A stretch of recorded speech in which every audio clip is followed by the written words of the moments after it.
আসসালামু আলাইকুম রহমতুল্লাহি ওয়া বারাকাতুহু। সম্মানিত ভিউয়ার্স, আশা করি সকলে ভালো আছেন, সুস্থ আছেন। আপনারা দেখতে পাচ্ছেন আমার মক্তবের ছাত্র এবং ছাত্রীরা, এখানে ছাত্রীরা পড়তেছে আর এদিকে কিছু ছাত্ররা পড়তেছে। তো আগের তুলনায় পোলাপান কম হয়, কারণ হচ্ছে অনেক গার্জেনই তাদের বাচ্চাদের সকালে প্রাইভেটের ব্যবস্থা করে দিয়েছে, যার জন্য মক্তবের ক্ষতি হচ্ছে। এবং কিছু প্রতিষ্ঠানও আছে এরকম সকালে, যেগুলো কোচিং করায়, পাশাপাশি সকালে ক্লাস শুরু করে, যার দরুন বাচ্চারা প্রস্তুতি নিতে গিয়ে মক্তবে আসা থেকে ব্যাহত হচ্ছে, মক্তবে আসতে পারতেছে না। এটা খুবই দুঃখজনক বিষয়, না হলে পুরো বারিন্দা ভরে যেত। তো এরপরেও যে কয়জন আসছে তারা মোটামুটি ভালো পড়তেছে, আপনারা দেখতে পাচ্ছেন আমার ছাত্রীরা। সবাই এদের জন্য দোয়া করবেন। এই যে আফিয়া, কি পড়া হয়েছে?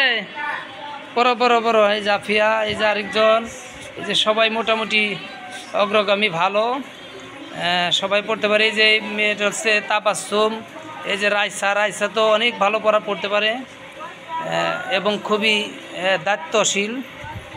এই যে আছে তামান্না, এই যে সবাই, যে ফাহমিদা ও অনেক চালু, হ্যাঁ ছেলেরাও আছে মাশাআল্লাহ। তো সবাই মোটামুটি ভালোই পড়ে আলহামদুলিল্লাহ। সবাই এদের জন্য দোয়া করবেন, যাতে বেশি বেশি পড়তে পারে, কোরআন সহিশুদ্ধভাবে পড়তে পারে। এবং আপনারা অবশ্যই আপনাদের বাচ্চাদেরকে সকালের মক্তবে পাঠাবেন। সকালের মক্তব থেকে যেন মাহরুম না হয়, সেই দিকে একটু নজর দিবেন। সকালবেলা কোনো প্রাইভেট রাখবেন না মক্তবের সময়ে।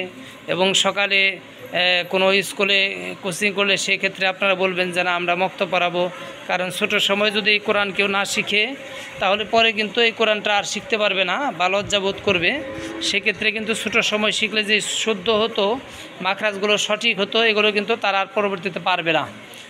এজন্য কিন্তু তারা সহিশুদ্ধভাবে কোরআনটা শিখতে পারবে না। এজন্য অবশ্যই পিতামাতাদের কিন্তু জবাবদিহি করতে হবে। আর আল্লাহ তাআলা, আল্লাহর হাবিব বলেছেন যে তোমাদের উপর তলাবুল ইলমি ফারিদাতুন আলা কুল্লি মুসলিম ও মুসলিমা, যে তোমাদের উপর তলেব ইলমকে, অর্থাৎ ইলমে দিন শিক্ষাকে, দিনী ইলম শিক্ষাকে আবশ্যক করা হয়েছে, ফরজ করে দেওয়া হয়েছে। এটা অবশ্যই শিখতে হবে। এজন্য গার্জেনরা আপনারা অবশ্যই এদিকে মনোযোগী হবেন। তো সকলে ভালো থাকেন, সুস্থ থাকেন। আসসালামু আলাইকুম রহমতুল্লাহি ওয়া বারাকাতুহু। আমার মক্তবের ছাত্রছাত্রীদের জন্য দোয়া করবেন।